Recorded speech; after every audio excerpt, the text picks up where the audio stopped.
Thank you, Melissa, and good morning, everyone. Um, it's great to be here. As Melissa mentioned, we're colleagues at the Peninsula Conflict Resolution Center, and I've been a part of the Pacific Islander Violence Prevention Conference from the beginning, and it's wonderful to see how much it's flourished, as well as the opportunity to connect with all of you from everywhere, really. So today's presentation is very interactive, and I am actually going to request, before we move forward, if everyone wouldn't mind unlocking or disabling or enabling their video, so that way I could see everyone's lovely faces, and everyone else could see each other. So great to see everyone. If you don't mind, I'm going to give everyone time to get comfortable and show us their faces. We'd like to see you, all of you, before we move on. And it's much more effective when we're able to see one another. Well, we've got a good handle, so to see everybody on here. So we'll go ahead and start this.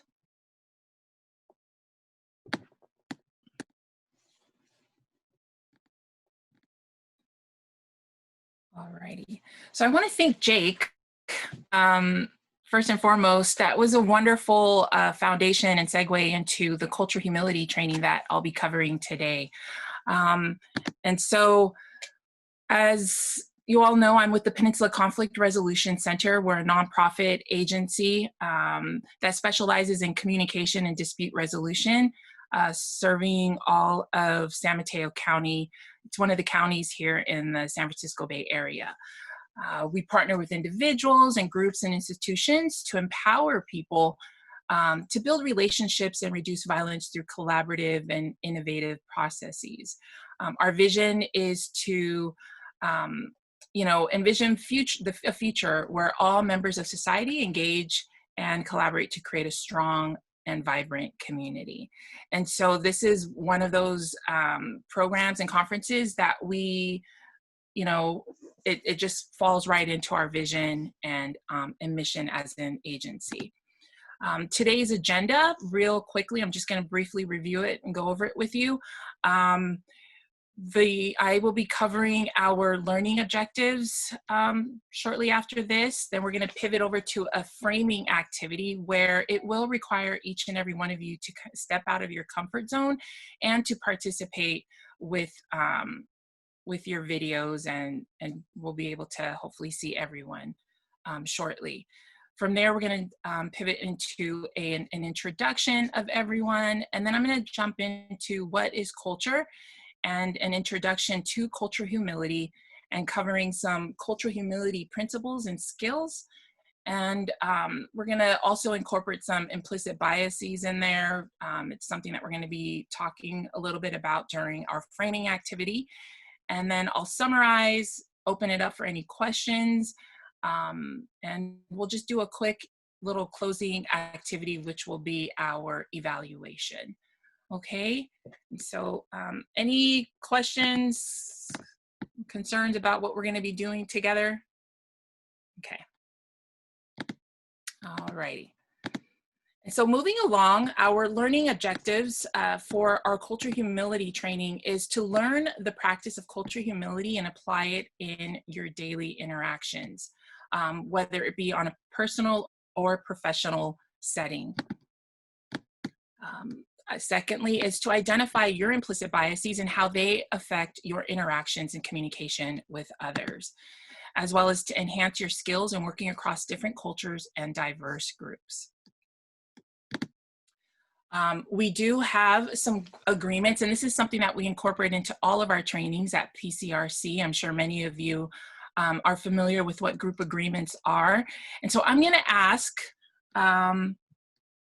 you to please, we're going to all take turns reading a group agreement, and then if you can elaborate a little bit on what your understanding is around you know, the specific agreement that you have read out loud to us.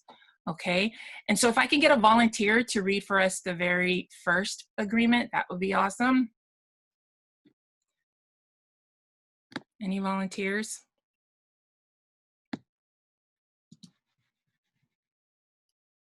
I'll go.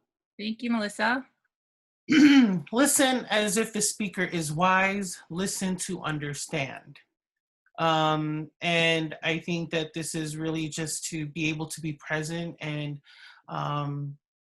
you know, giving your attention to the speaker, and engaging with them in a way that's respectful, and basically they're the ones with the mic, and listen to them.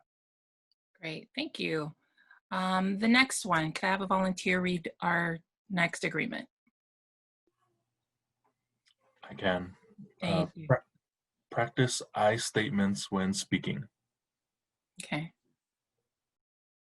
Why would that be important, Jake? Yeah, I think that's a mutual respect thing as well, rather than focusing comments against other people, you know, just framing them from your own personal opinion. Yeah, very good. Thank you. Another volunteer? I can do it. Thank you. Okay to respectfully disagree. We all have our opinions, but it's important to be mindful and respect everyone else. Very good. Thank you. Lauren, is that your name? Mm-hmm.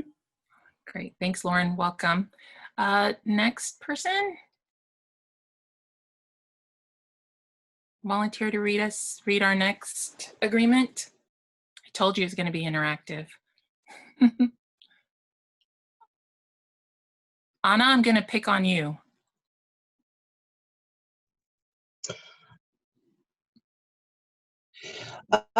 It's be disciplined about not making assumptions.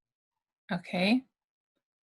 And I think it's hard in having any kind of discussion sometimes to not make assumptions, but it's important that we don't, so that our ears are, that we're more able to listen with an open intention to understand. So, yeah. Terrific. Thank you, Anna. And there was one right before that. It's take risks, no pressure to speak. All right. You know, don't feel pressure to speak. However, I am going to invite you to, you know, step outside of your comfort zone, and that's something that I'll cover in a few minutes. But I invite all of you to take risks, to be willing to share. You know, if you feel moved to share something, please do so. Okay. All right. Next agreement. Who would like to read the next one for us at the top?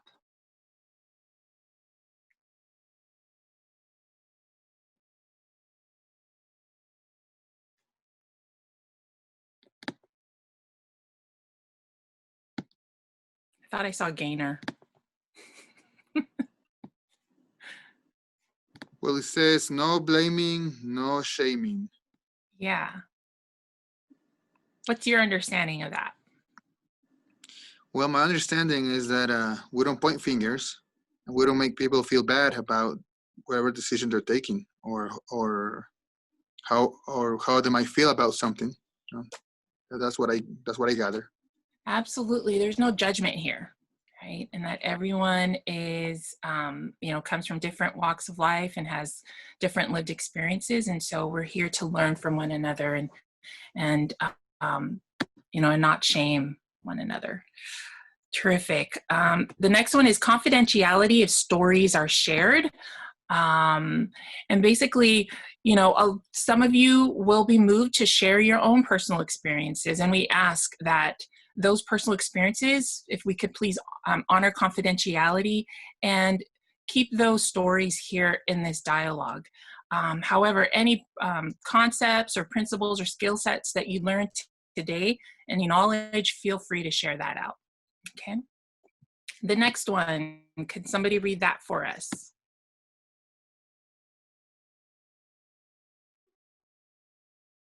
It's courage. I can't see everyone's name, so. Minnie, are you there?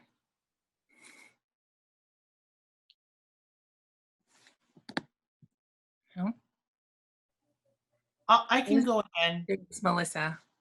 Courage to interrupt if something is going amiss or being left unsaid. I think this should be a safe space and a brave space. And so if something seems to be,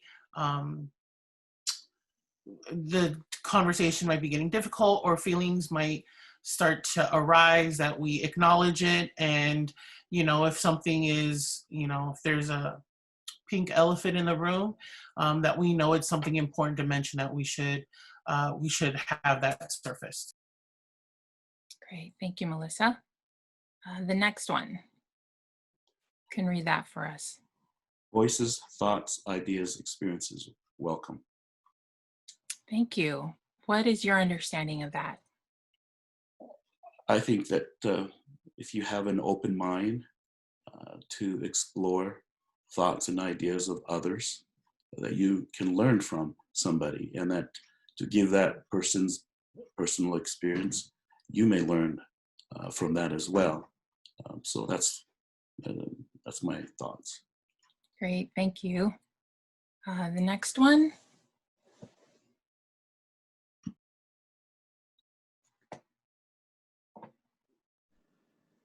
Pay attention to what moves you. Use oops and ouch.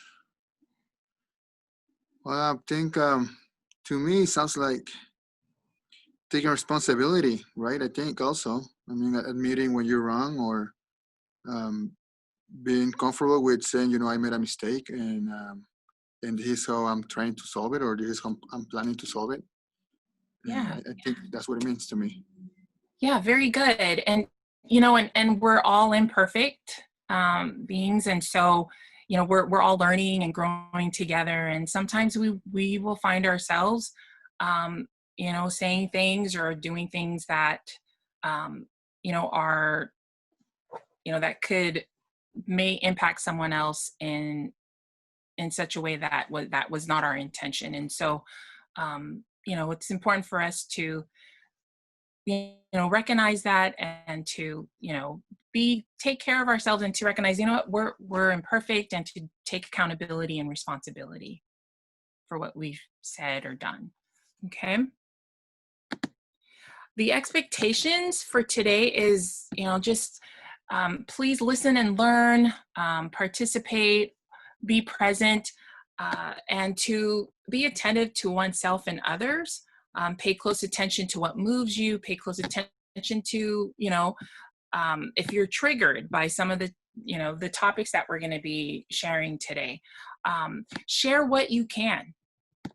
You know, everybody has a voice, everyone has lived experiences and something to share that we can all benefit from. And so I encourage you to share what you can. Not everything will be covered today, and that's okay, because we're all perfectly imperfect. All right. Any questions about our agreements or expectations? Okay. Are you guys all right with them? Do you feel like we should add any other agreements? Pretty good. All right. So moving along, could I have a volunteer read this for us, please? We're going to just cover working with comfort zones. I'll do it. Thank you. Each day, we are given many opportunities to open up or shut down. The most precious opportunity presents itself when we come to the place where we think we can't handle whatever is happening. Pema Chodron. Thank you. So what is your understanding of this quote? And I'm opening this up to everyone.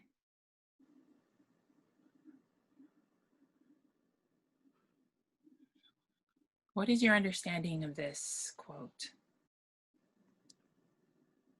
Well, to me, once again, you know, validating myself, I'm when I'm speaking first person. Sometimes I tend to use don't share what I think, because I might think that people might think that it was a dumb idea, or or or things like that, or sometimes I get too worried about my accent, sometimes, so I prefer to stay quiet and say, people might don't understand me, or because it has happened in the past many times, when I am trying to share an idea, a thought, and they go like, I'm sorry, what are you saying? Or what did you say? So I'm like, okay, so I get more worried. I start to stutter a little bit more, and then I shut down. But I've been trying to work on that, because I'm not a shy. I don't consider myself to be a shy person. I mean, and there is a meme for Hispanics that says, I'm not shy in Spanish, So, but I think it's to me personally means that like you said, just open up and share what you think, and it's a safe place. Someone said that earlier here too. It's a safe place, and just think of every place as a safe place, even if it's not. Make it a safe place for yourself, and get out of your comfort zone, and share what you think, and you never know, you might be having a great impact on other people too, who might feel the same as you. Yeah, very good. Thank you, Daniel. And I want to, just commend you for your courage and willingness to be vulnerable and to step outside of your comfort zone. Majority of the time when we do find ourselves stepping outside of our comfort zone, that's where we find ourselves growing, right? And becoming, and just becoming more of, the person that we're meant to be, hearing ourselves and having a voice. And so today, is someone raising a hand? Yes, go ahead. You have a question. Go ahead, EC. I think what Daniel shared is so important, because if we share our personal experiences, sooner or later, we will make the connection. And that's important. Like, like Jake did this morning and shared his personal experience, but we're all connected. So I think it's important to do that. Absolutely. Thank you so much. And so here we're going to cover the zone. There are several different zones that we typically find ourselves in, which is the unsafe or panic zone. This is where disbelief lives and fear stops all action. Kind of going back to, what Daniel had shared, from his own personal experience, how, we freeze up, and, we shut down, and we no longer want to be more open and to share our voices and so forth. And so that's kind of where, you feel unsafe, you're in that panic mode, and you're living in fear. And so, and safety is also a concern. The comfort zone is where fear lives, action is limited or sporadic, and excitement wanes. The comfort zone is a place where apathy thrives, where motivation dies, and the status quo remains. As I had mentioned, the panic zone is the place where there's too much pressure, the stakes are too high, and living here will burn you out. In between those two areas is the stretch zone, also known as the growth zone. This is the place where we find the right amount of challenge and the right level of pressure.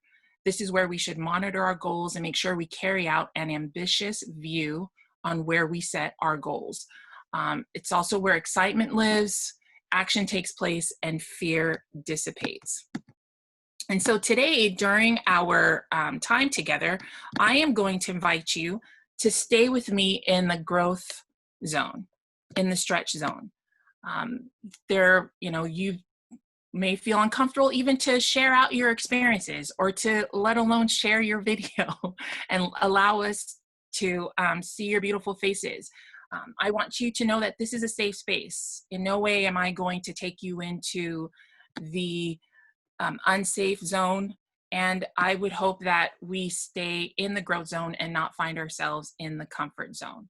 If you find yourself kind of swaying or moving towards the comfort zone, I'm going to invite you to to become more aware of that and to rejoin us in the growth zone. Okay. And if everyone is all right with us staying in the stretch zone or the growth zone, can I see a thumbs up? Awesome. Terrific. Thank you. Thank you. Okay. So moving along, we are going to do a little quick activity. And it's going to definitely stretch us. I am going to share with you a link in the chat box. And this link will take you to a Google document. And so I am going to invite everyone to please click on that link. You should have access to the Google Doc. I'm going to open it up to see if everyone is there.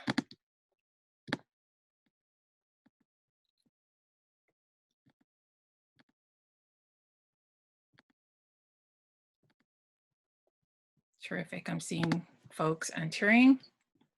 I'm going to open it up and share this document on screen. There you have it. Okay. So in this activity, what you're going to do is there's a list of various groups. And so I am going to invite you to think of the first stereotype, because there are plenty of stereotypes that are associated with these various groups. And I'm going to ask you to type in the first stereotype that comes to mind, whether it was something that you've read, that you've learned or heard of in, throughout social media and so forth. I'm going to invite you to type in the first stereotype that comes to mind. And if you could please at least enter in one stereotype per group. All right, so go right ahead and get started, type it in there, and we'll have a group discussion after. Any questions about the instructions? Okay. Okay. All right, while you're doing that, we're gonna go ahead and thank you. Thank you, thank you. We're gonna go ahead and continue on with our activity. Much appreciated for those of you that are participating in this. Thank you so much. All right, so I am going to ask and request volunteers to read at least 3 groups that are listed here. If you can read out loud the stereotypes that are listed, that would be great. So if I could have a volunteer read the first 3 groups, starting with African American, and then, moving to the right of that. Any volunteers? I can, Seini. Oh, go ahead, Jake. Okay. Hi, Susie. African American. We have lazy, men are criminals, gangbangers, fun, rappers, feel discriminated against, crybabies, and gangsters/pimps. For Indian, we have smell like curry, scammers, mean, Punjabis, colorful clothing, stingy, not Asian, and where are they from? And then African says dishonest, scammers, refugees, huts, carry diseases such as malaria and HIV/AIDS, tribes, and don't wear clothes. You just said read 3? Yes. Susie, can you read the next 3? Starting with the white group. Actually, I'm driving, and because I just pulled out of my parking spot, maybe somebody else should, so I don't wreck. Yeah, very good. Great idea, please. Who would like to go next? I'll read it. Thank you. Let's see. Manipulative, white, manipulative, privileged, insensitive, selfish, KKK, entitled, run the world, rich, self-centered, don't care, dump supporters, superior, entitled, prideful, rednecks, trailer park, smelly. For Latino, hard worker, housekeepers. All Latinos are Mexicans. Latinos don't go to college. Latinos are uneducated. Latinos are criminals, according to our national leaders. Latinos abuse the system. Latinos pay taxes like everyone else, and a high percentage don't get refunds. Immigrants, freeloaders, undocumented, field workers, lazy. And for Asian, can't drive, bad drivers, selfish, mathematicians, smart, cheap, stingy, good students, chopsticks, and noodles. Thank you. Can I get another volunteer to read the next three? Starting with Native American.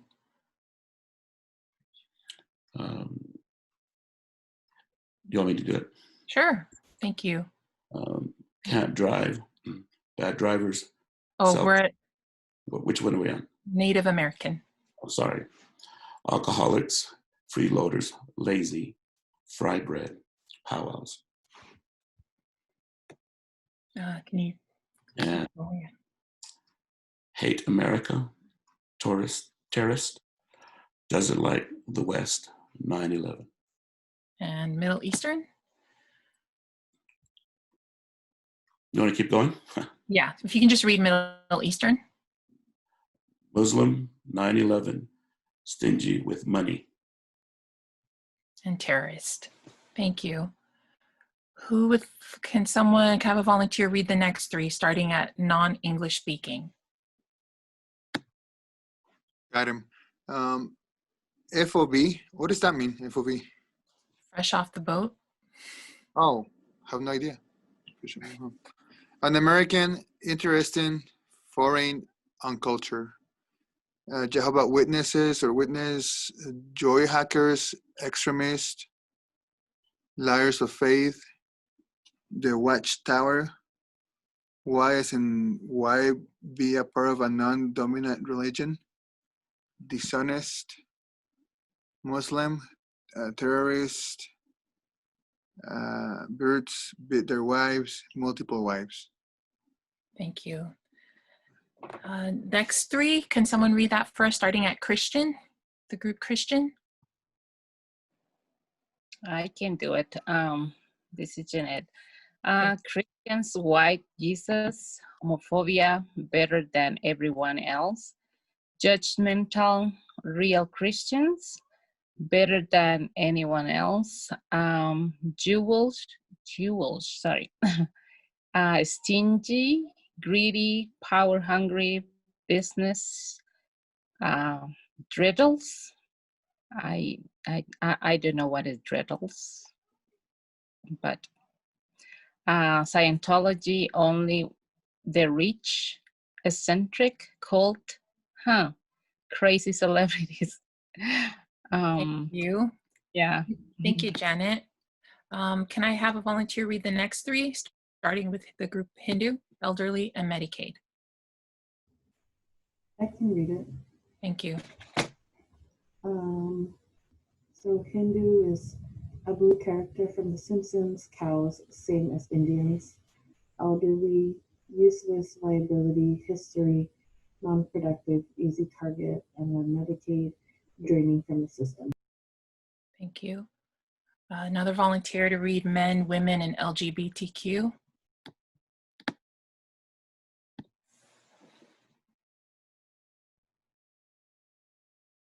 I can go.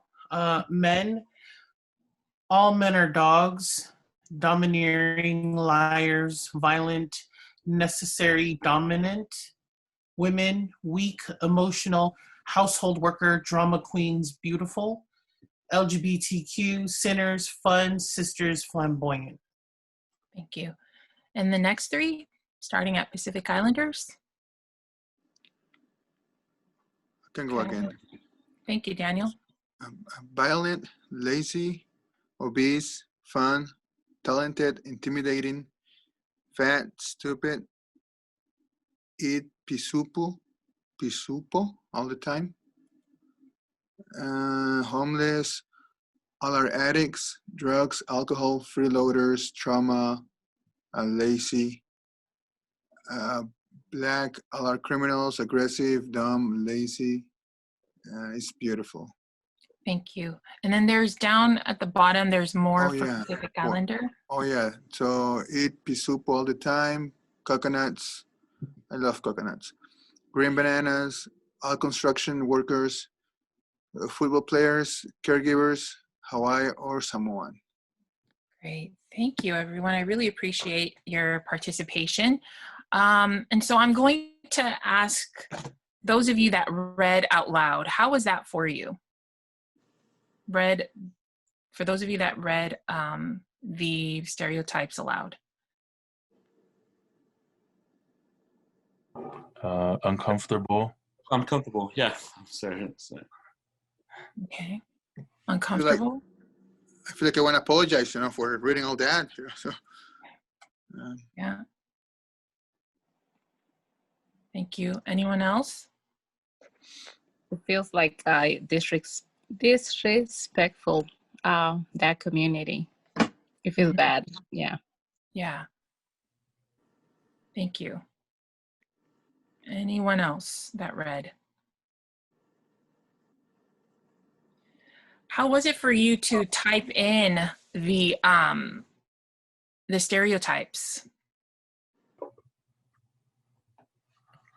I think it was easier for me to type it semi-anonymously. It was easier than to read them out loud and have my face and voice associated with the comments. Okay. And and why is that? I'm just gonna kind of dig a little deeper, Jake. Yeah. And that's why I said it was uncomfortable overall, because even though I don't necessarily believe them or anecdotally know that these are exaggerated stereotypes in most cases, it was actually surprisingly easy to resonate with what everyone else had said too. It's like, yeah, these are things that we hear about these groups. These are things that are portrayed in the media and even in our socialization, if we can be honest about it. We wouldn't have put them down if they haven't crossed our mind at some point in our lives before. So I think that was uncomfortable to see that level of familiarity or even acceptance of the stereotypes themselves. Yeah, thank you, Jake. Anyone else want to share? The biases sometimes. Sorry? The implicit biases that we observe, and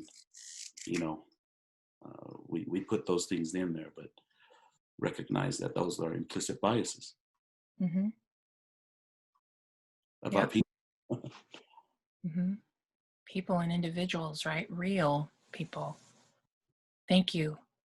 Anyone else before we move on? The floor is yours. Go ahead. Hi. I think for me, like some of these, it was definitely easier to, think about and write down some really disrespectful stereotypes. And then when it came to groups that I think a lot more about because of like the work that I do, those I was able to kind of stop myself and be like, well, I don't really have anything that comes to mind immediately. And so just kind of seeing like how much, even though like I do this work, that I don't think about other groups as often. So. Yeah, thank you, Bella. Appreciate that. Anyone else? I learned new words that probably I didn't recognize before, and I didn't know that it was disrespectful. Because, my first language is Spanish, and there's so many words in English that I don't know. And this is what I learned a few that I didn't recognize. Right now, I don't know what it is, but now I'm going to do my research and learn more about those words. Great. Thank you, Janet. Anyone else would like to share? Okay. Thank you. Thank you so much for sharing and for your willingness to stay in that stretch zone with me and that growth zone. And just looking at the list, right, that everyone has concocted or collectively put together. Are there any positive stereotypes or implicit biases listed? I would say A few. A few? Yeah, I mean, I see fun, talented. I mean, those are good things to have, right? I mean, football players, they're I really think they're great football players. Mm-hmm. Hard work. Hard work, yeah. What else? Smart. Okay. What could be problematic with positive stereotypes? How can it be problematic? How can a positive stereotype become problematic? they're still very limiting in terms of the group, and it also like labels the group as having like one identity, whether it's negative or positive. Mm-hmm. Yeah, and it sets an expectation, right? As Pacific Islanders, you know, like I'm active in my church community, and so I had actually started attending a different church, so to speak. And so while I was there, there were no Pacific Islanders, and they had actually approached me and asked, "Hey, you got to sing, right? You know how to sing." And I was like, "No, I don't. You don't want to hear me sing." And so, so there's that expectation from others, that as a Pacific Islander, you should know how to sing, or as an Asian, you should be good in math, or you should be a fun person, and so forth. And so it sets this expectation that not everybody has within those groups, right? How many of you have had a similar experience that would be willing to share?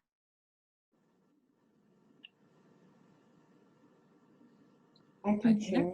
Oh, okay. Go ahead, Bella. So I'm half Filipino and I'm half Chamorro.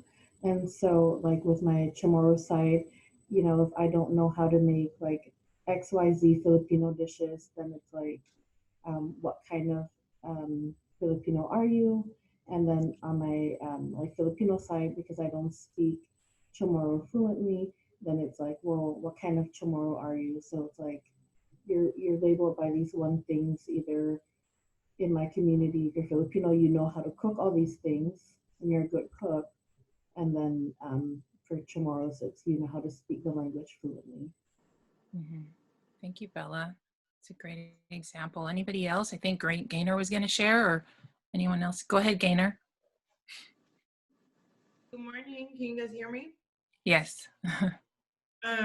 Yeah, so growing up and I'm mixed, but a lot of folks will look and say, "Oh, you're Latino, so you might have the hookup to drugs and all this stuff." And even though I did, that was just like labeling me like that was not cool. And then but as a PI, one pet peeve that I had a lot was either we're going to jump them, or, and this is just growing up in school, or we know how to braid, right? I don't know how to braid. So I was like, everybody would ask, and all the coaches, they was like, "Oh, you're Samoan, right?" I was like, "You know how to braid?" I was like, "No, unless you want me to cut all your hair off, I can do that." So it's such a pet peeve still to this day. They're like, "Well, you're Samoan, you're supposed to know how to braid." I was like, "No, I don't know where that came from." But yeah, I got into fights over both. So yeah, stereotypes not cool. Okay. Thank you. Just keeping in mind that, stereotypes as well as implicit biases, those are learned behaviors. They are, it's something that we learn from at a young age, as early as 3 years old, studies have shown. And so it's always important to keep in mind that because these are learned behaviors, they can also be unlearned. Okay? And so there is hope, and it really requires a lot of effort and intention on our part. So with that said, I am going to pull up our slide. Let me see, check out the chats real quick, if there's any questions there. Hey, Sadie. Yes, go ahead, Hey, Sadie, Susie. it's Susie. Can I make a comment or a thought as I'm driving, listening? Is that it seems to be that we have these stereotypes outside of our communities, but when you asked that question, I really felt like, just personally, that I had been, that I had received more from within our community than outside of our community. Those stereotypes of, like Gaynor said, like, does that make sense? That Pacific Islanders have been really tough on me. And I'm wondering if other people feel like sometimes when you don't fit the stereotypical, that you get a harsher comments or implicit bias from within our cultures than from.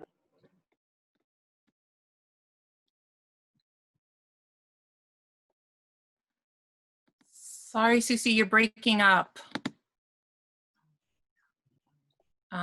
What I'm gathering. Oh no, I was just, the thought when you asked that question was, Go ahead. Sorry. No, I was just making a comment that looking at that bias from within our culture versus that bias coming from outside of our culture. Mm-hmm. And and how different they are or can be different. Yeah. And it feels different. You know what I mean? It feels, it cuts different when it comes from your own community. For example, like children who are half Hafekasi in the Tongan community, half Palangi or half Uliuli or half Tongan, they feel that the implicit biases within our Tongan community. Is that correct? Is that what we're talking about within our own? Mm-hmm. Yes, that's what I was saying, acknowledging that as well. Mm-hmm. Yeah, most definitely. Go ahead, Gaynor. Yeah, I want to say that, like, even when I was writing what I was writing in this exercise, it did take me back to where our Pacific Islanders, like, people think like I was never bullied because I'm such a fighter, but honestly, the biggest ones that used to bully me the most, and because like I was Afakasi or whatnot, it was like, you can never just fit in because you're not 100%, or whatnot. But the biggest one was always our Pacific Islanders that tried to bully me. So of course I became stronger and stuff like that to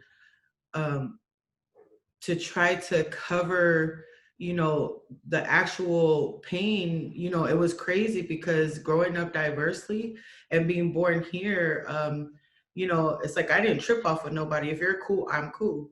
But then, when all the other cultures would come and try to do something, it's like it was easy to fight. But when our own came, it was crazy that just like Sis Melissa and Susie was saying, it hurts different. Mm-hmm. It hurts stronger. So, when it came to this exercise, it was easy for me to be like putting all the stuff because that's what was done or said to me growing up, and still to this day as I see it evolve into the next generations. So yeah. In the Go ahead. In the Hispanic community, we have the kids that speak Spanish and English, and the kids that only speak English. And the expectation is that because you're Hispanic, you need to speak Spanish.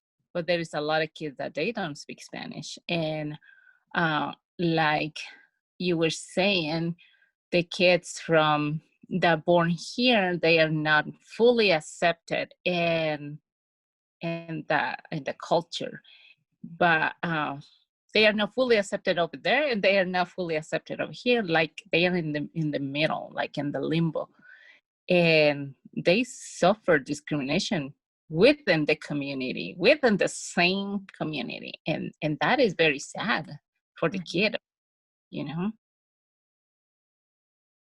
No, absolutely. And I think it's beautiful that many of you are aware of this, you know, aware of what's happening within your own communities, within our communities. It definitely resonates with me, what you're sharing. I too have experienced it more often within the, you know, the Tongan community that I grew up in versus other communities. And so, you know, what can we do? What can we do about that? And so as we continue on through our time together, hopefully you'll be able to understand things that we can do as individuals to break down those barriers. Okay. And so first and foremost, I just wanted to define certain words that have a tendency in society to overlap. People are, you know, so for instance, you have race and ethnicity. A lot of people interchange those two, have a tendency to mix up the two definitions. And so first here, we're going to read about the definition of race. If I could have a volunteer read this for us.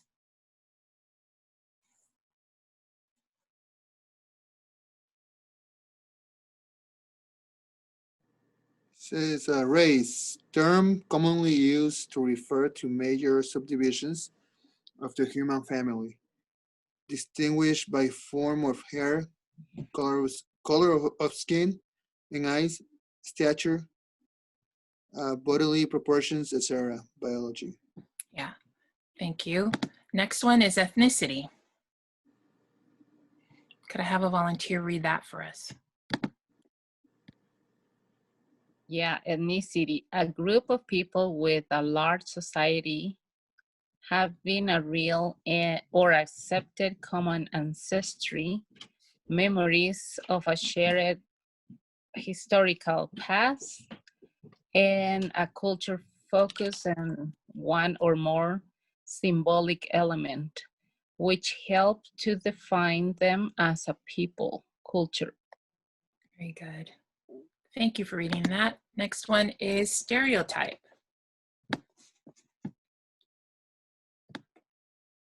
Can someone read that for us? I'll read it. Thank you. Stereotype, fixed ideas often unfavorable about what members of a group are like. Great. And lastly, volunteer to read this. Bias, the tendency to move towards what is similar to oneself and away from what is different, looking for what confirms one's belief and ignoring the importance of what contradicts one's belief. Great, thank you. Why is it important for us to learn and to understand these different definitions of race, ethnicity, stereotypes, and bias? Why would this be important for us on a personal and professional level?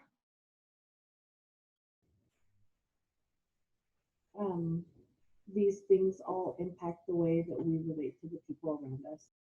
Mm-hmm. Absolutely. Thank you, Bella. Anyone else want to elaborate or comment? Okay. All right. So here we have an opportunity to introduce yourselves. Okay. I'm going to ask you to please share your name, your full name, if you can, and your, what you do for a living, and please name how you identify yourself. Okay. So 3 things. Melissa, if you can write that into the chat. Thank you.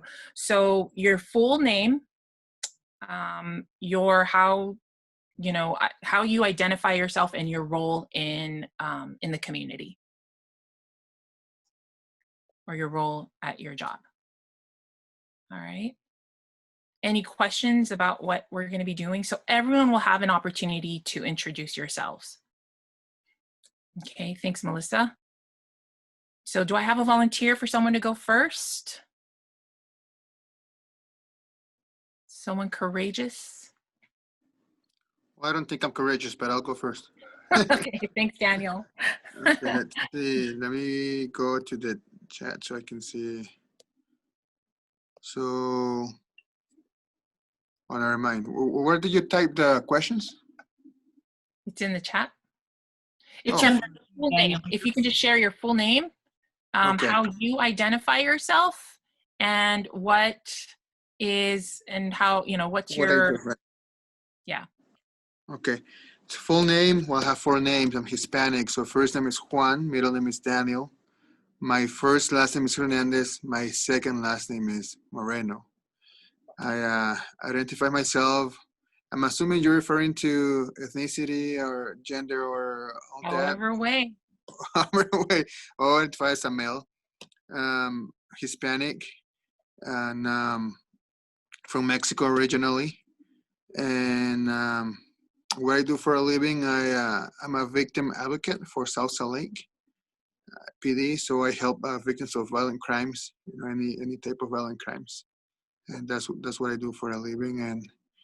And I train, and also on the side I flip houses. So that's what I do. Wonderful. Thank you, Daniel. Oh, thank you. Who would like to go next? Actually, Daniel, who would you like to go next? Oh, You get yeah. to choose. Let me do a few swipes over here. Let's go for Anna. I see Anna. Yeah, Anna right there. Go for it, Anna. All right. My name is Ana Ngaloafefa, and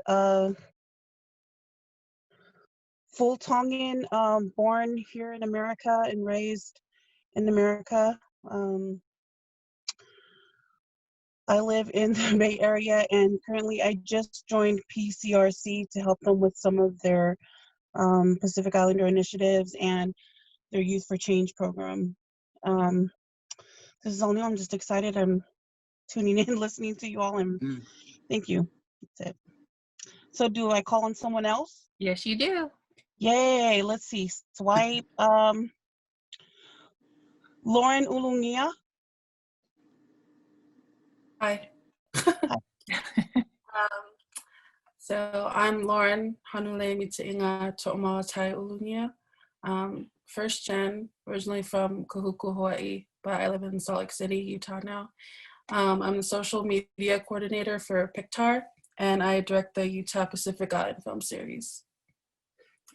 And I think I'll pick on Robert next. Thank you. I don't know if there's other Roberts in here. Are there any other Roberts? I think you're the one and only, Robert. Oh, okay.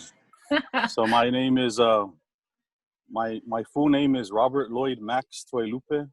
I was named after my uncle and his 2 best friends. I don't know how to identify myself because it's just a lot of, I'm Samoan, but I have some Tongan history down the line and also some British history. But I was born and raised in Laie.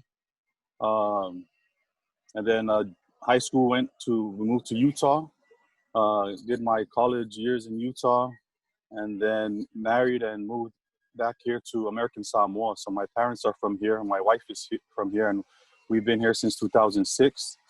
And so I work for the Department of Veterans Affairs with a program called the Vet Center Program, which we provide mental health counseling for veterans who have experienced trauma, whether it is through combat or through military sexual trauma. But because the clinical work is not as big here, I think more importantly, I'm trying to be a community educator, just because it's a huge need here in the islands. Just we're still in the prehistoric ages with regards to mental health. So even though I'm a clinician here, I think the majority of the work that I do is just trying to educate the community. So thank you for the opportunity to be a part of this. And I think I will go with, let me swipe here. We'll go with, I see a Gaynor. Right. In San Francisco. Thank you, Robert. Great to have you. Thank you. Hello. I don't know what the question was because I went to use the restroom and came back. It is to share your full name, how you identify yourself, and what is your role in the community. So my full name is Gaynor Ann Yaeli Siatanga. And let me see. What was the second question? How do you identify yourself? Oh, hi. I'm mixed. Definitely always have a lot of pride being born and raised in San Francisco. Grew up very diversely. Our ethnicity is Samoan, lots of German, British, Modoc, Cherokee, Central American, and I could go on. And then I took the ancestry.com and it like validated all of that. So if you guys, I can put it up. And the role in the community. So I do a lot of work with around the arena of violence prevention, intervention, or public safety. A lot of shootings and stabbings, we respond. We're the first responders a lot of the times with officers. They would hit us up and DPH or Department of Public Health, and then we'll go out there. The other role, one thing about working in the community is like you wear multiple hats. You have to. You just, in order to better serve our community and gain those resources or networks for resources and services for our people, you have to wear a lot of hats. And so I'm a big advocate and activist out here, and that's what I do. Great, thank you, Gaynor. Who do you choose to go next? Did Anna go? Yes, she did. Okay, Melissa? All right, thank you. Hi, everyone. Again, my name is Melissa Ray Netane Jones, and I was named after a soap opera character because my mom thought it would be cool. I am a Pacific Islander, Tongan, and my role in the community is I'm a servant. Awesome. Thank you, Melissa. I will pick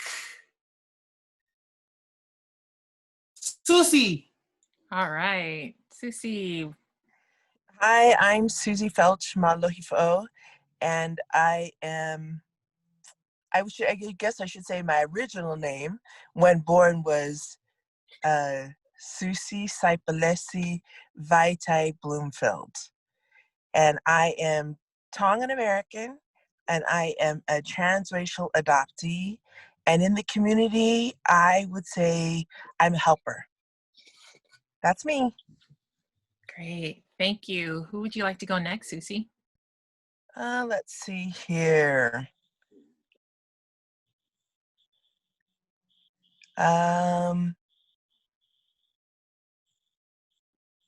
Seini Mateialona. Thank you.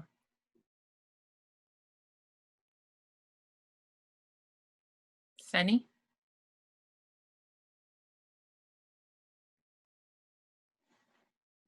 Did we freeze or? Okay, I'll pick somebody else then. Why don't we go with Imogene?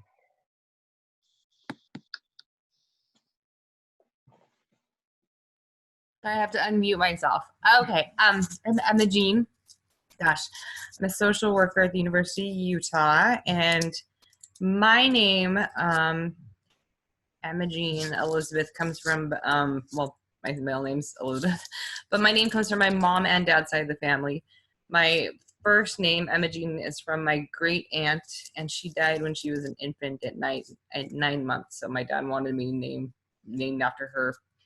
And then Elizabeth is from my mom's side and my dad's.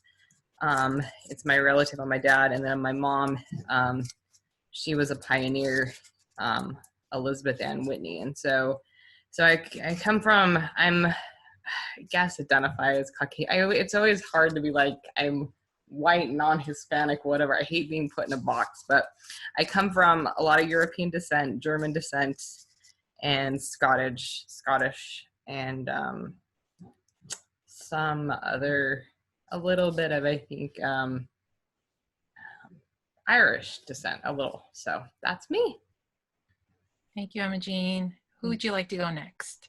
Let's see, who has gone? There's Gabby.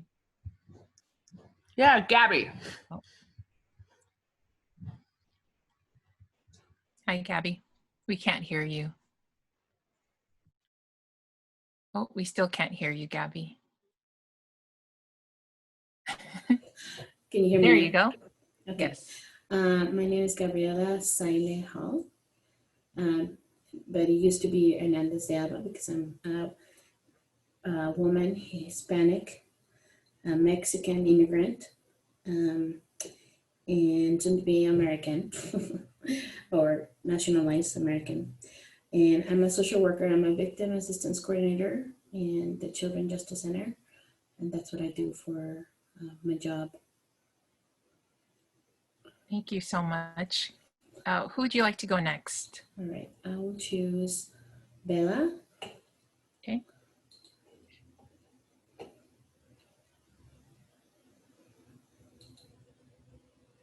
Hi.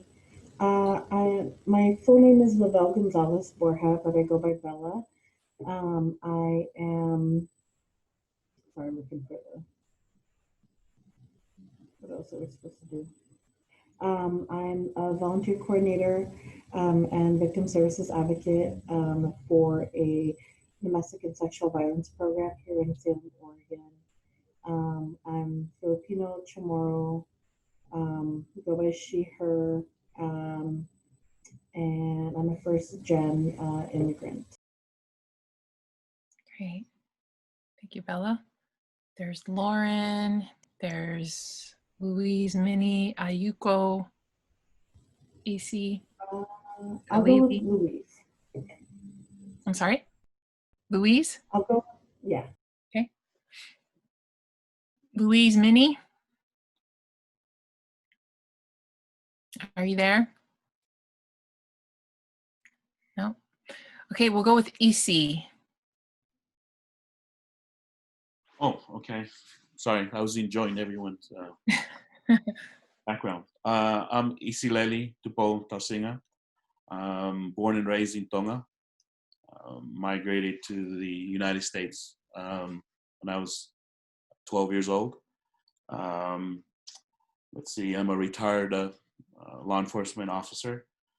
Currently, I am the chief of the investigation division for the Salt Lake Legal Defender's Office to provide strong defense for the indigent clients, those who've been accused of a criminal act and they can't afford representation, so we provide that for them.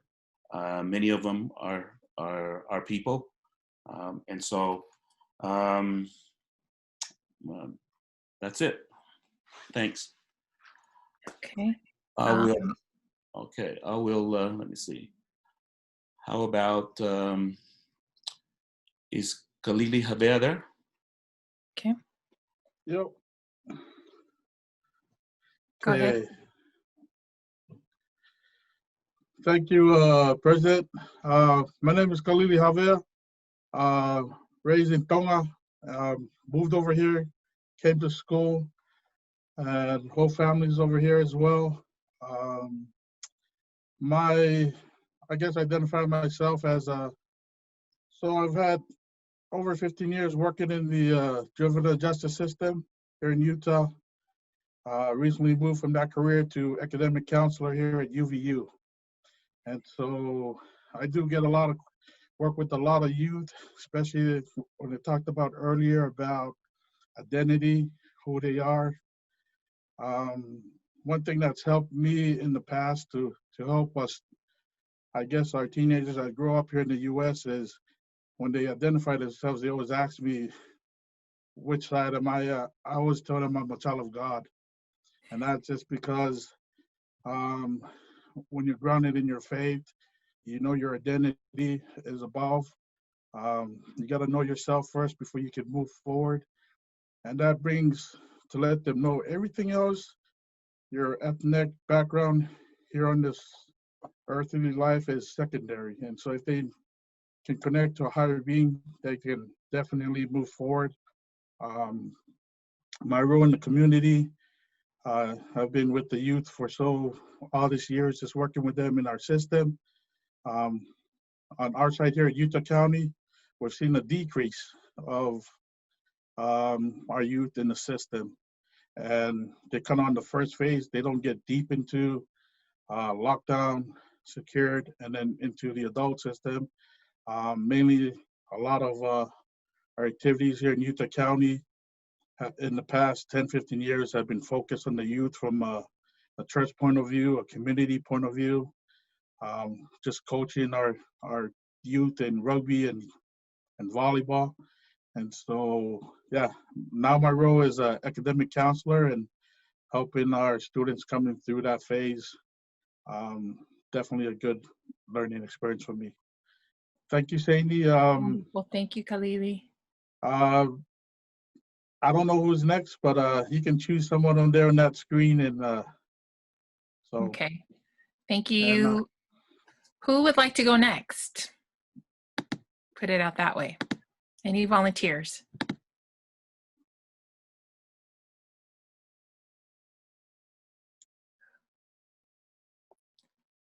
Who would like to go next? Oh, looks like there's a gentleman that's trying to talk, but he's on mute. I can do it. Oh, sure. Go ahead, Jeanette. My name is Jeanette Villalta. I'm original from Guatemala. What else do we have to say? What is a role? Oh, yeah. What's your role in the community and how you identify yourself? Okay, I identify myself as a straight woman, Latino woman, and my role in the community, I'm a community health worker. I'm like the other presenter, the other people that talk here. We have so many hats in the community. It depends what the community needs. I always say the community is the one that leads our way and the role in the same community. Actually, I'm working with the Multicultural Counseling Center. I work with victims of domestic violence and sexual assault and other crimes as well. And my work is as a coordinator, peer coordinator, and CHW coordinator. And I usually do peer support as well. Yeah. Great, thank you, Jeanette. Who would you like to go next? Oh, let me see the list. There's Liza, and there's the gentleman with the books, with the library in the background. And would you like to go next? Sorry, Jeanette, because I think he was trying to talk earlier. That's fine, great, thank you. If you'd like to unmute yourself, you can go ahead. I think that's you, Seini. Oh, he's trying to unmute himself.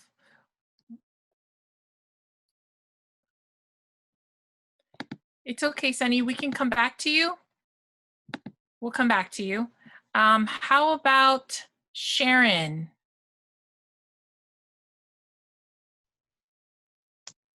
Hi, everyone. My name is Sharon. Sami Tiwata Moana Molifua Fitu.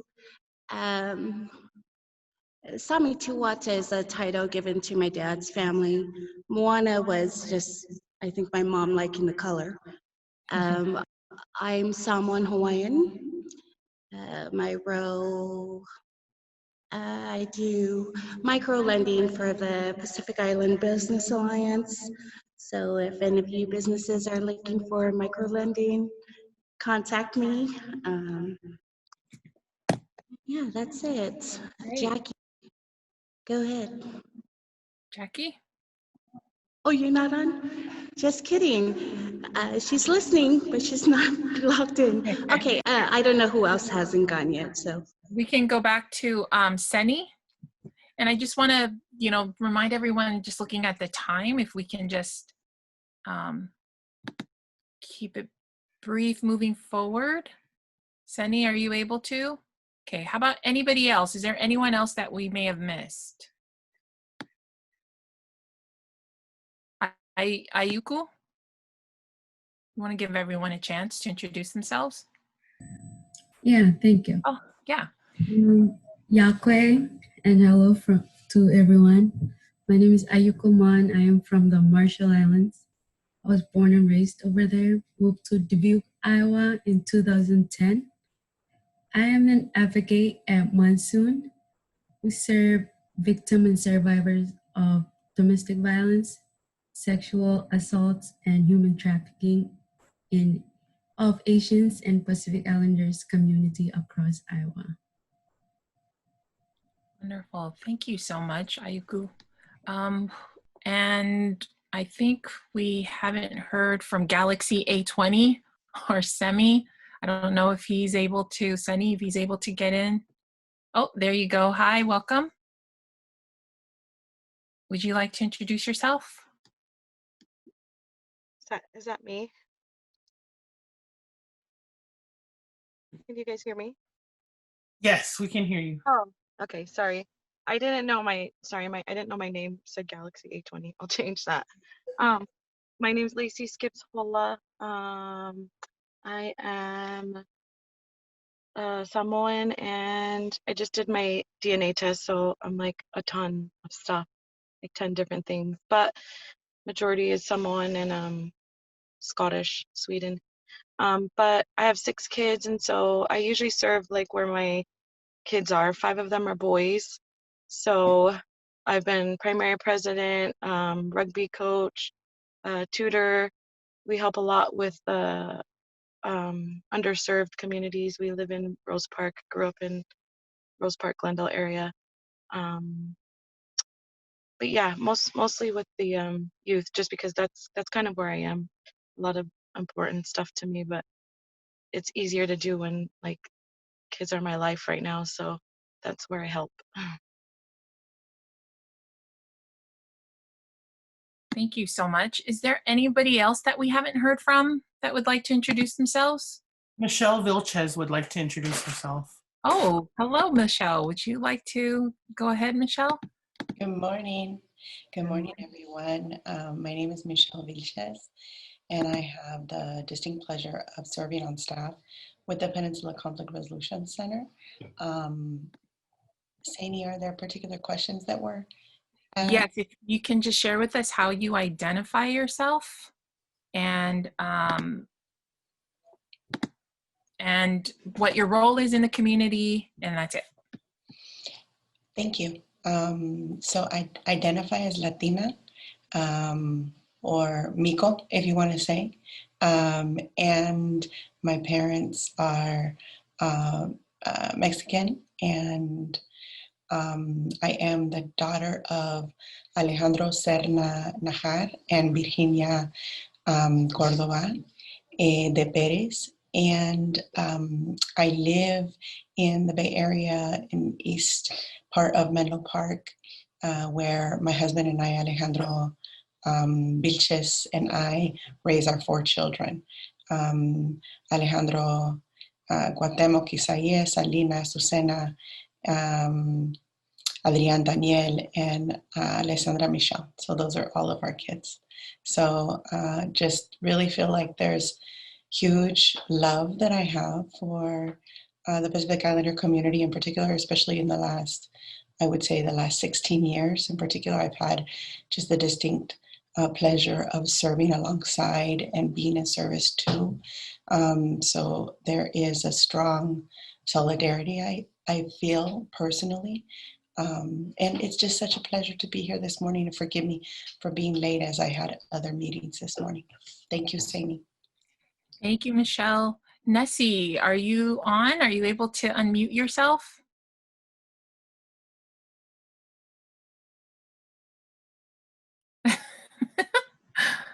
Okay. No problem, Nessie. Hopefully you'll be able to introduce yourself shortly. So let us know when you're able to unmute yourself. Oh, yeah. Oh, yay! There you go. Sorry, this Nessie's roommate. I'm Seini. Oh, Seini. Yeah, Welcome, Seini. so I do apologize for not participating. It's a bad day for me because my special needs son doesn't go to school and I have to attend to him. And Nessie is really struggling with the chemo right now. She was one of the speakers yesterday. And I had to do some chores for him. No problem. We're glad you're able to join us. Yeah. Introduce myself. Yeah, I'm a professional Mr. Mom. And introduce myself. I have been Mr. Mom. No, I have a full-time job. I have a business struggling with a if we have something in business we call non-profit business organization. I have a non-profit business organization, a business that doesn't grow profit, but I'm struggling with it. I came to US, 2006, went to school in New York, and Agnes dropped me here, brought me to Utah. So right now I still have a work full-time in one of my brother there in a juvenile facility. And that's why I call myself, I take care of the kids here at home. And then I go in the afternoon around 3 o'clock and take care of the teenagers in this, one of the most notorious juvenile facility in the state of Utah. And right now I call myself, I have a business just started called Community Leadership Builders, of long names, like a non-profit organization, Community Leadership Builders. And that's where I identify myself. I look at myself as my passion is to transform community through transformative leadership training. And that's what basically I'm doing. Thank you so much for listening to you off and on, and good to jump in. Thank you. It's great to have you, Seini. Really appreciate it. And we're glad you're able to figure out your microphone issue. So glad to hear from you and glad to hear from everybody. And so we're going to go ahead and move along with this quick training on cultural humility. But I'm going to share with you briefly my name. My name is Seini Leva Mateialona. I identify myself as a sister, a daughter, an aunt, a Pacific Islander, Tongan, and a servant leader. And so just being able to serve others is something that that I thrive off of. And so that is me. And so we'll go ahead and move on with our introductions. Moving forward, there's a short clip here, but due to time, maybe we'll just go ahead and watch it real quickly. I think it'll be good for us to kind of break the ice a little bit. And so here we go. Can everyone hear the volume? Hi there. Hi. Nice day, huh? Yeah, finally, right? Where are you from? Your English is perfect. San Diego. We speak English there. Oh, no. Where are you from? Well, I was born in Orange County, but I never actually lived there. I mean before that. Before I was born. Yeah, well, where are your people from? Well, my great-grandma was from Seoul. Korean. I knew it. I was like, she's either Japanese or Korean, but I was leaning more towards Korean. Amazing. Yeah. I'm Shasina. There's a really good teriyaki barbecue place near my apartment. So I actually really like kimchi. Cool. What about you? Where are you from? San Francisco. But where are you from? No, I'm just American. Really? You're Native American? No, just regular American. Oh, well, I guess my grandparents are from England. Oh, well. Then, drop the bone into you. Let's go, sporty!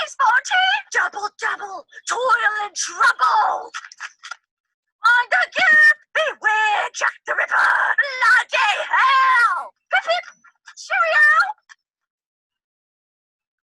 I think your people's fish and chips are amazing. You're weird. Really? I'm weird? Must be a Korean thing.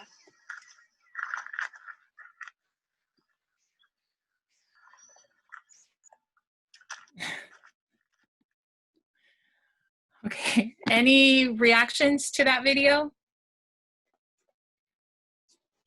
It was, that was good because we get that all the time, right? And I never knew how to answer. I will answer that way now from now on. This is so great. Yeah. It's a little humorous, right? And I think it has a lot of us, it can resonate with us. Many of us, it's relatable. And so, yeah, anybody else have anything to share? Yes, Gaynor? So crazy, but the reason why I was laughing, yeah, it was humorous, but we're going through a whole process in the last few years in San Francisco, I think maybe across the Bay, with gentrification. And so I'm born and raised in the Mission and Bayview, if you guys know San Francisco. And so, you know, Mission is predominantly Latino centric, and then, you know, Bayview is like, you know, Pacific Islanders and African Americans. The whole dynamic has changed though, to where this is what we're getting every day. Like these, I'm not gonna say what kind of folks, but the dude on here, there's a lot of them that come and confront us and they're like, oh, where are you from? And I'm like, I'm from here. And they're like, no, where are you from? Like this happens all the time. And I was like, I'm from here, born and raised, San Francisco, you know? And then they'll go, but where are your people from? From here, you know what I'm saying? And so it's caused a lot of fights out there, a lot of dispute, because, you know, people tend to do this, and you know, it's not even like a race thing. It's more like, okay, well, I'll turn it back around. I'm like, you know, my Asian sister on this video, because I'm very, you know, sarcastic. I could be gangster, you know what I'm saying? So I'm like, well, where are you from? Oh, you're not from here, so you should go back to your country or state, wherever you're from, right? And so it's become this, it's caused a lot of stuff, but I relate to this hard, because this just happened the other day too, when I was trying to buy some fruits. And this lady just asked me, she's like, where are you from? And I kept telling her, I'm from here. In fact, the ground, because this was in the Missions, I said, the ground you're standing on is where I was born and raised, right down the street. And she was like, no, but where are your people from? I was like, you know what? I'm so done. I was like, where are your people from? Oh, they're the ones that came and took our land. You know, and then we get all, you know, activists on them. They can't say nothing. So she walked away angry, but hey, you know, so yeah, that's what I think about the video every time I see it. Thanks, Gaynor. Yeah, it's, you know, it depending on our lived experiences and our, you know, perspectives and worldviews, it can definitely, you know, impact us very differently. And so thank you so much, Gaynor, for sharing your experience with us. All right, moving along. If I could have a volunteer read for us, what is culture?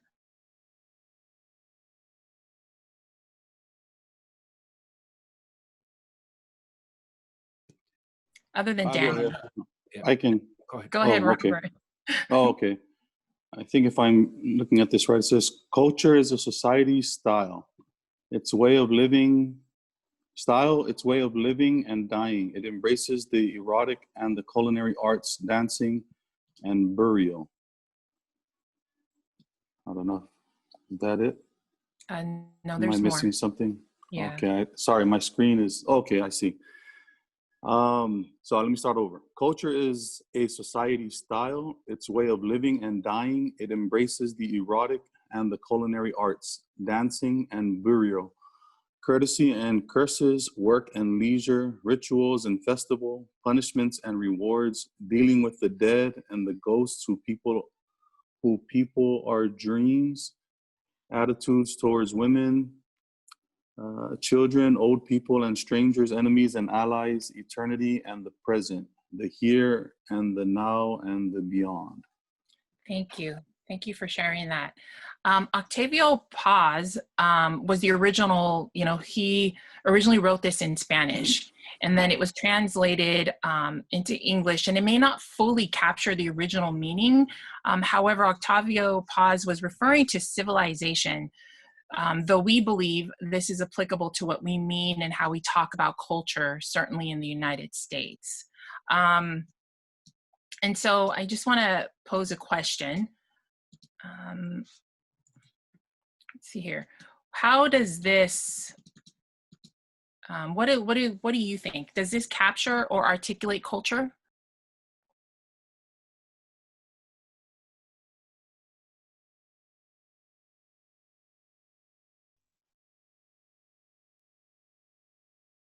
I would say that it does. I mean, culture is so multi-leveled. Mm-hmm. Yeah, absolutely, Susie. Thank you.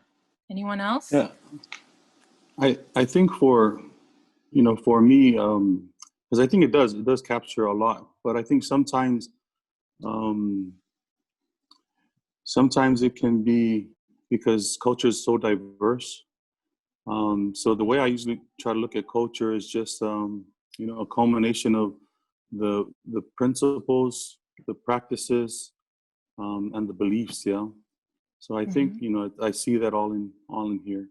But I think more than not, people, when they think of culture, they more look at the practices, the different practices, and I see that a lot here.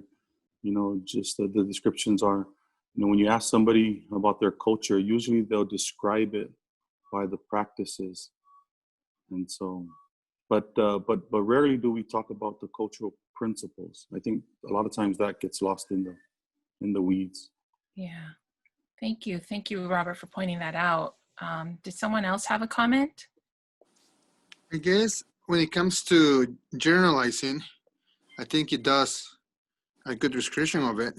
Mm-hmm. But I mean, as a Mexican, part of the culture in Mexico is Catholicism. I have friends, family members who practice the Catholic faith. I respect them, I admire them.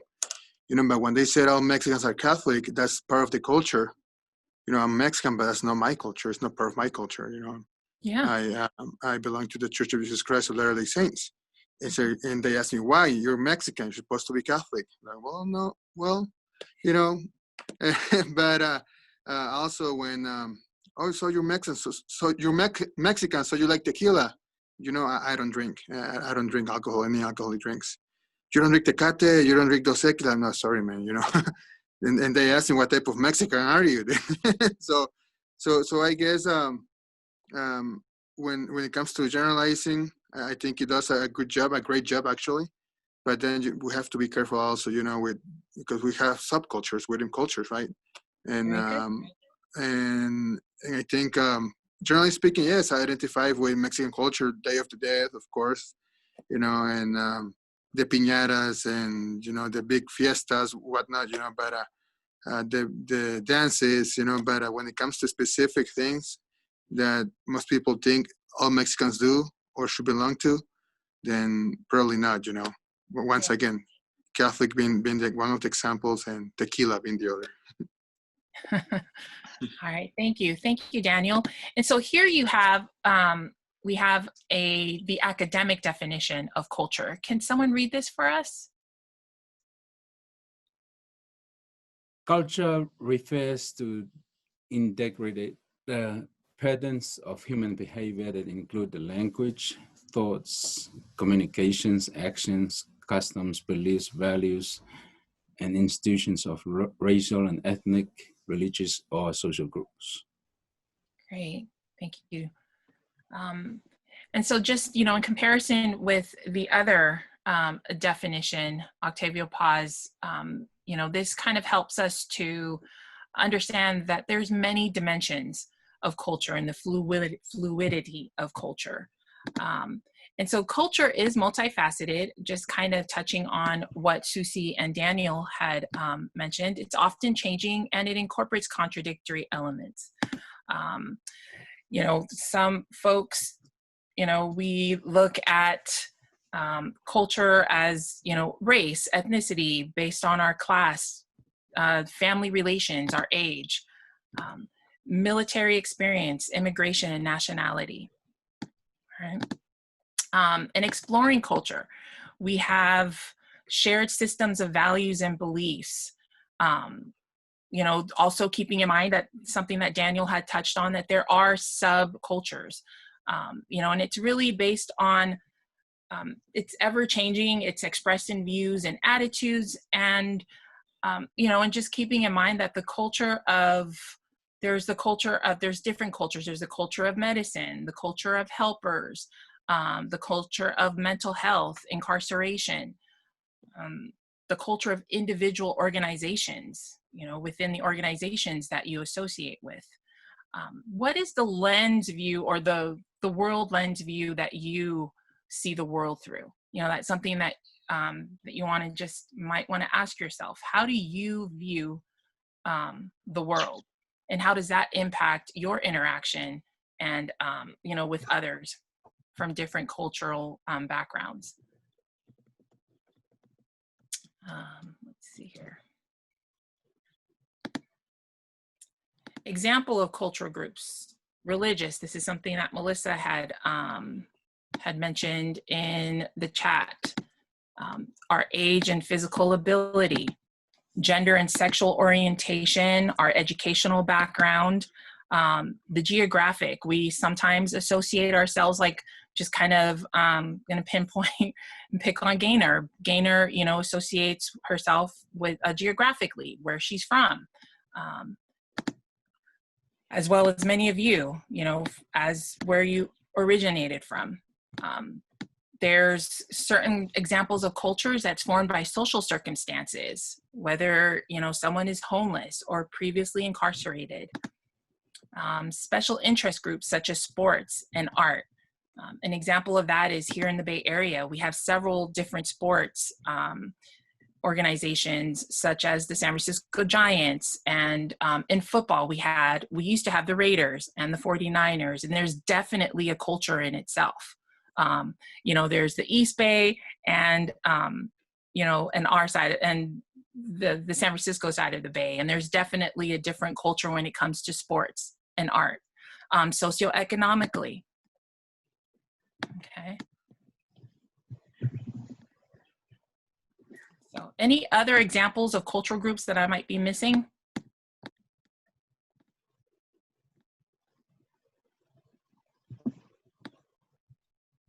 Family. Family. Yeah, families have certain family cultures and practices. Yeah, I think families have culture. Most definitely, yes. Thank you. Traditions, right? Okay. So the next slide, we're actually going to, in the interest of time, I'm going to skip that. And I just wanted to introduce to you culture humility, the story and principles behind culture humility and the practices of it. It was actually coined here in the Bay Area. It was actually coined in Oakland, California. And so I am going to share with you a quick, brief video that we can watch together. And these are the founders of, or those that coined the term culture humility and its practices.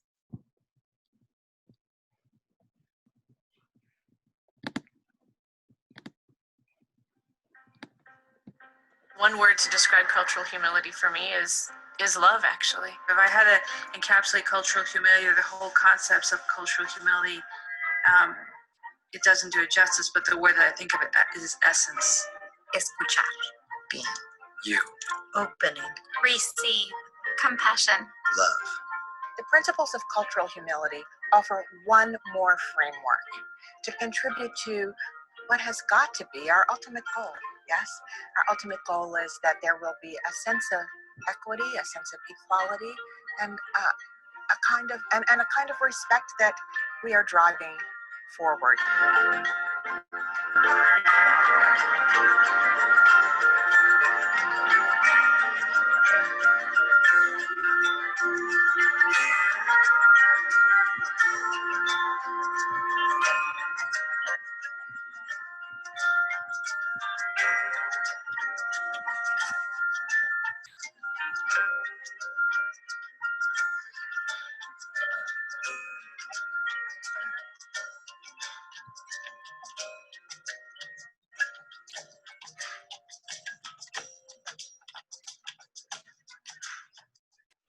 Cultural humility is a multi-dimensional concept, and certainly Melanie Tervalon and I conceptualized 3 dimensions. The first is lifelong learning and critical self-reflection. And in that critical self-reflection, it is the understanding of how each of us, every single one of us, is a complicated, multidimensional human being. Each of us comes with our own histories and stories, our heritage, our point of view. You're looking at me now. I am very fair-skinned. When I was a little girl, my hair was blonde. My eyes are blue. People often try to call me anything but African American. I have a history. My identity is rooted in that history. My parents gave me the knowledge of my own social identity, and my own experience in life has created that. I get to say who I am. The second tenet, after self-reflection and ongoing lifelong learning and development, is this notion that we must mitigate the power imbalances, to recognize and mitigate the power imbalances that are inherent often in our clinician patient or clinician client or service provider community dynamics. And then finally, the piece that I would offer that Jan and I feel people often either don't read or don't like, which is, and the institution has to model these principles as well.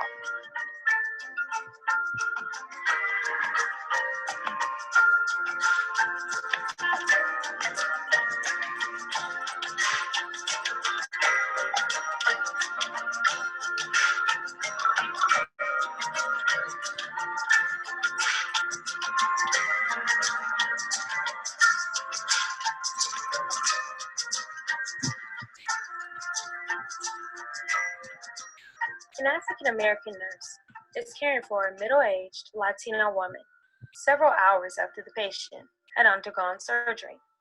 A Latino physician on a consult service approached the bedside and, noting the moaning patient, commented to the nurse that the patient appeared to be in a great deal of post-operative pain. The nurse summarily dismissed his perception, informing him that she took a course in nursing school in cross-cultural medicine and knew that Hispanic patients overexpress the pain that they're feeling. The Latino physician had a difficult time influencing the perspective of this nurse, who focused on her self-proclaimed cultural expertise.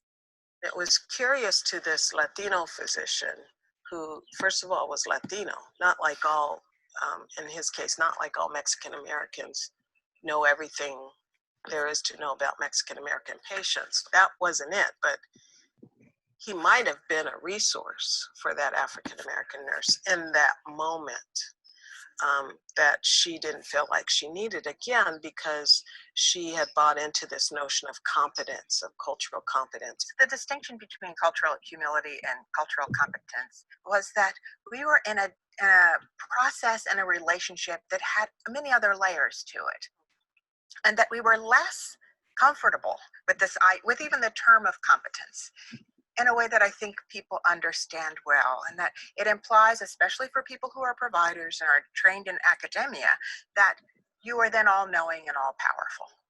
And we felt like that was not what was happening for us as we were learning from community and understanding in a very practical way how families were coming to the hospital and feeling as if they really were not being heard from their own heritage and history, and how that impacted what they came to the hospital with that we didn't know anything about, hadn't even a clue about. For us, this is part of the humility piece of it, getting to understand that, not trying to humiliate you, not trying to make you feel bad, trying to help us all understand that life is like this, and to, in a certain sense, be really happy about not knowing. In April of 1992, in the wake of the Los Angeles riots, following the initial not guilty verdict of the police officers accused of beating Mr. King, the Children's Hospital Oakland community was compelled to meet in a series of highly charged sessions to expose and critique our own patterns of institutional racism, injustice, and inequity. My name is Dr. Melanie Turbalon, and I am Director of Multicultural Affairs here at Children's Hospital Oakland. I want to thank everybody for coming to what is a celebration for me of this year. Jan and I had the good fortune, really, to be together in the same place when this work was evolving. Jan and I, while we're several years difference in age, are both African-American women and both raised by women who were teachers. And we come out of that, and fathers who were working men, who come out of that Southern tradition and who participated fully in the civil rights movement in the way that meant that they made sacrifices and their children made sacrifices, and they taught us about those sacrifices and raised us each in ways to understand that we were here to serve. Very good. So that was a little bit of a background around what, cultural humility is and how it originated. And so I am going to, in the interest of time, I'm just going to share with you a few slides here on how you can apply cultural humility in your everyday life. Let me just shorten this screen. So the cultural humility principles that were addressed by Dr. Turvalon and Dr. Murray Garcia is to be to have a lifelong commitment of critical self-reflection and self-critique. It is very important that that we know who we are, and that's why we had that initial activity to get to know who we are and how we identify ourselves. If we don't know who we are going to allow others to define who we are. And it's so important that we take the time to get to know ourselves and get to know others, and through that process to be open to a lifelong commitment of critical self-reflection and self-critique. Redressing the power imbalances in the client-staff dynamic or learner and educational leader based on your role in the community. What can you do to to ensure that there's a power balance in the room, that, and if you do hold a certain role in the community, that, that opens up the keys for opportunities for served communities, what can you do in your role to help serve others, like developing mutually beneficial partnerships with communities on behalf of individuals and defined populations, meeting people where they're at. Understanding that, culture is multifaceted, it's ever-changing, that people may identify themselves, as Daniel had mentioned, as a Mexican.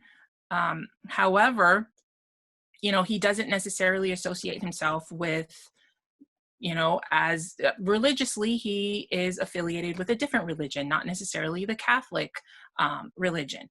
And so it's very important that when we are interacting with people that are not of our culture or ethnicity and race, that we allow them to define who they are, that we are inquisitive and we have an open dialogue versus a discussion to learn from them and to allow them to teach us.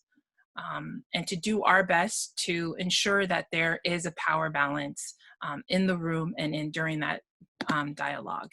And then advocating for and maintaining institutional accountability that parallels the three principles above. We can cultivate and practice culture humility in our personal lives, but how is it being practiced and implemented in your organization or institution? And so keeping in mind, there are different ways that we can incorporate culture humility principles into our workplace. First, initially starting with us. And so there are some examples here of things that we can do, and here we talk about like the difference between cultural humility and cultural competence. But first and foremost, it's important for us to, know your own identity and what you're bringing to an interaction. Asking yourself, in what ways are you bringing your identity, power, and privilege to the work? Something that we touched upon earlier, and I experienced this myself within my own Tongan community. I've experienced, a lot of the stereotypes that were mentioned in our earlier activity. What can I do? And especially in the Tongan community, there's, we're very big on where you're from in the island, whether you're from the city, whether you're from town or from Uta, so they say. And so it's very important for us to recognize, if you are from town, that is a privilege. What are you using, how are you using that privilege to help others, that are of the same ethnicity and so forth? Courageously asking yourself questions such as, how do I know this to be true when you're interacting with others that are not of your culture or background? What are my biases? What are they based on? And what are the consequences in my relationship with this person? And so forth, okay? And so one way that you can implement the cultural humility in the workplace is to hire staff with shared history, heritage, knowledge, and skill, who can stop the particular cultural, social, and political practices that reinforce discrimination in accessing services and treatment in the healthcare system and social services system. Expedite trust and relationship building that powerfully influences whether individuals and identified communities fully access and utilize the services that are available. The basics: community representation, matching the human resources practices to deep and careful review for non-discriminatory hiring and treatment. Pay attention to small instances where power and privilege and cash override the health and healing, override healing and health as the motivating social forces. Consider a public review of your experiences. Are you practicing humility and courageously practicing self-reflection? Are you opening dialogue with the communities that you serve with? Are you recognizing that you're the student and that you're there, not as an expert, but they're the expert in their lived experiences, and now allowing them to teach you? Working with the power imbalances, ensuring that, that it's being distributed fairly, and creating communities of dialogues. Okay. So I'm just going to fast forward here to one of the ways that we can interact with others is by practicing this acronym, EARS. E stands for empathy, empathizing, imagining yourself in the other person's shoes. Asking questions is the A. Being inquisitive, when you're meeting somebody, learning from them, asking open-ended questions, rephrasing and what you're hearing, and then summarizing to ensure that there's understanding. Okay, so EARS is a wonderful tool, an acronym to keep in mind when you're interacting with people that are different from you. Okay, and then in closing, equity. Equity means just and fair inclusion. It's an equitable society. It's one in which all can participate and prosper. The goal of equity must be to create conditions that allow all to reach their full potential. In short, equity creates a path from hope to change. And so equality versus equity, there's definitely a difference. Equality refers to sameness. Giving everyone the same thing, but it only works if everyone starts from the same place. Whereas equity is fairness, access to same opportunities, but we must first ensure equity before we can enjoy equality. And here's another illustration of the story. Okay. You, and so don't tell a different version of the story, change the story. Okay, be that person to provide liberation for others and opening up opportunities if you have the resources and the abilities to do so.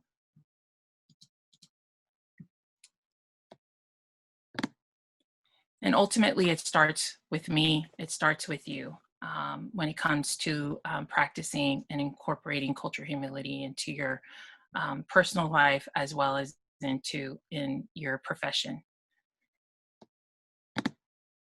Okay, and then if I could just have a volunteer read this for us, and then we'll go ahead and close.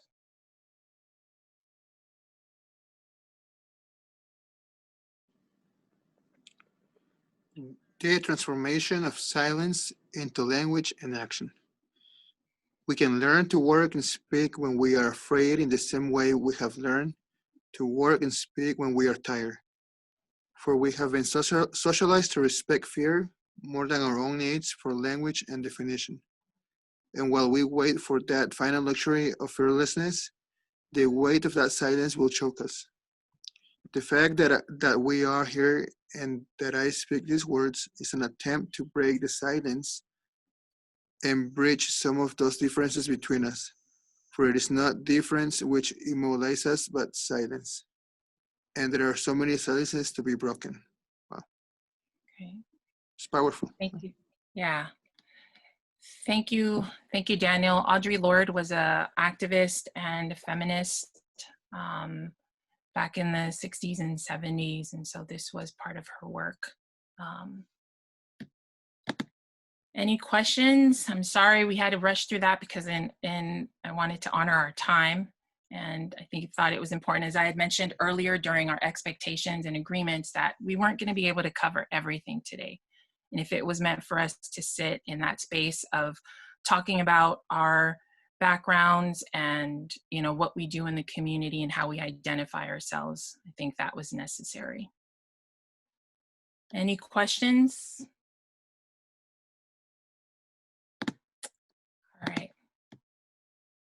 Thank you so much, everyone. I really appreciate this opportunity to have been able to share with you cultural humility and to have been able to get to know you as well on this level. And I encourage you, if you need to reach out, if you have any questions about cultural humility, please feel free to call me or email me. I think I can go ahead and provide my information here in the chat box. But if you don't have any questions, I will go ahead and turn the time back to Melissa. Thank you. Thank you so much, Seini, for that presentation. I know there's a lot of interest in the chat in terms of information, Seini, so please reach out to Seini directly for any information. We can also provide this training individually for your organizations if that's something you're interested in, so please feel free to reach out to us.